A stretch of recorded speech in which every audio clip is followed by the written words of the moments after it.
What's up, YouTube? I'm Robert, and you're watching the B1KER Bar Podcast. I want to say you lived in Arizona before? Yeah, I moved here from Arizona. I was in Phoenix for a year and a half and never rode mountain bikes there, which is still one of my biggest regrets, especially after riding Sedona back in March. Like, biggest regrets was I didn't ride mountain bikes there. Was that your first time in Sedona? Not my first time there, but my first time riding there. Oh, wow. Yeah. Oh, okay. So you went there for something else, but that was your first time riding mountain bikes in Sedona.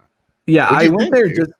Sedona to me is, and I think it is like the N+1, like every new bike is like the best bike you've ever ridden, but every best place you go is the best.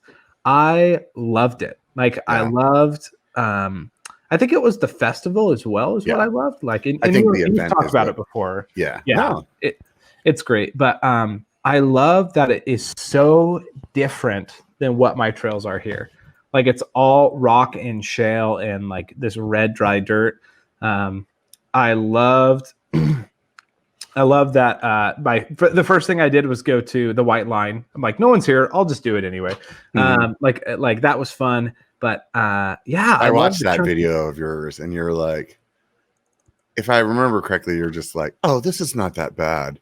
Oh, this is really you like made it seem like you were riding like on a sidewalk in the park, and you're like, I don't see what the big deal is. And I was like, Josh, seriously. Here's the thing. And like, if you watch my whole video on it, at the end, I do say like, yeah, like this is a difficult trail. But in reality, the White Line isn't that difficult. And anybody who's ridden it knows, like, they're like, hey, it's like, Eric Porter says it really well, right? Who rides for Diamondback, Seth's friend. He was like, what is it? He says, low risk, high consequence.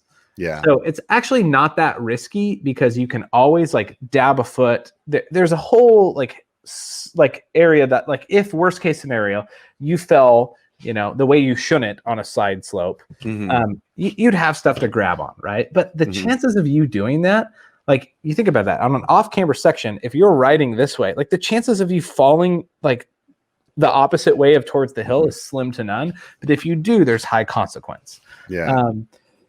And so when I rode it, like, I didn't even walk out there. I'm just like, no, I'll just go for it.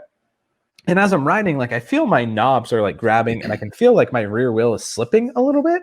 But I'm the kind of guy in my head, I'm like, okay, my rear wheel is slipping, but worst comes to worst, it completely slips out. And what do? I just take a step and I'm fine, right? or I just like slide on my butt and I'm fine. Like, it's really not that bad. In my mind, the way that plays out in that type of situation, I could think of like Chevy Chase in National Lampoon's Christmas Vacation, whenever they spray the Crisco stuff all over his sled and he just like takes off like a rocket. That's what I would be thinking was happening if I get like nervous watching people's videos on that trail, like I'm actually standing there. Like, it's like my stomach, it's like I cannot handle it. It's so painful for me to watch. Dude, and my buddy Luke was there, and he was down at the base filming, and like me and Luke are just like idiots all the time to each other. And I was like, all right, I'm gonna go do it. And he was like, dude, like, this probably isn't a good idea. I'm like, whoa, like, get weirdly serious on me. He's like, dude, this is kind of sketchy. I wouldn't do it. I'm like, shut up, dude. like, you have children, Josh. And that's what a lot of people have told me. But yeah, at the end of the day, like, I will stick to, here's the thing. And like, hear what I'm saying. Don't hear what I'm not saying. Right. I don't think the White Line is that hard. I think anybody who is an avid advanced mountain biker is going to be totally fine and have a good time. You have to have experience with the rock rolls, or else you're going to have a terrible time. Right. But I also, in that same vein, I think most people will choose not to do it and should not do it. Yeah. And so, like, and I say that by like, most people will look at it and go, I don't want to do that. And I would tell people, then don't do it. If you're not comfortable, don't do it. If you're an advanced rider and you're like, yeah, I think I got that, then you'll do great. You'll be fine. Yeah. I'd like to go up there and just see it in person. I know that like, I know myself, there's absolutely no way I could ever ride that trail unless like I go to hypnotherapy and like somehow completely forget how I'm afraid of heights, like deathly afraid of heights. I just know from like other trails that I've been on in Sedona that that's not in my carts, but I'd love to see it in person just to like really get an understanding of like how bad it or how good it is. You know what I mean? Because like some of that stuff, like the GoPro effect is real, right? So like you could get up there and be like, dude, it's hella flatter up here than it actually looks, or you know what I mean? Like I want to like understand it in person. I just don't even know if I could walk out there from what I've seen on videos. And for me personally, I thought in real life it was easier than what it looked like on a GoPro. Yeah.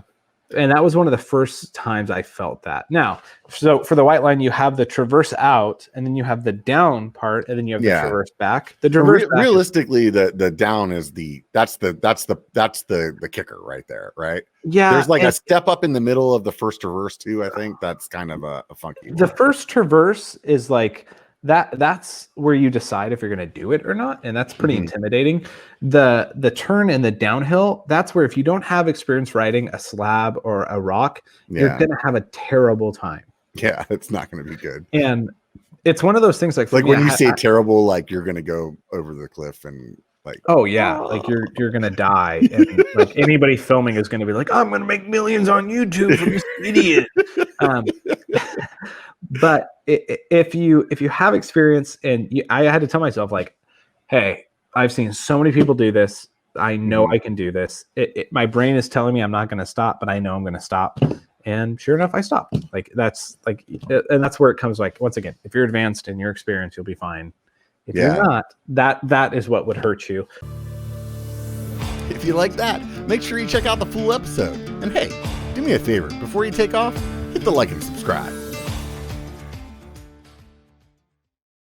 A big thanks to the show sponsor, Tasco MTB. Click the link and show more to save 15% on your next purchase.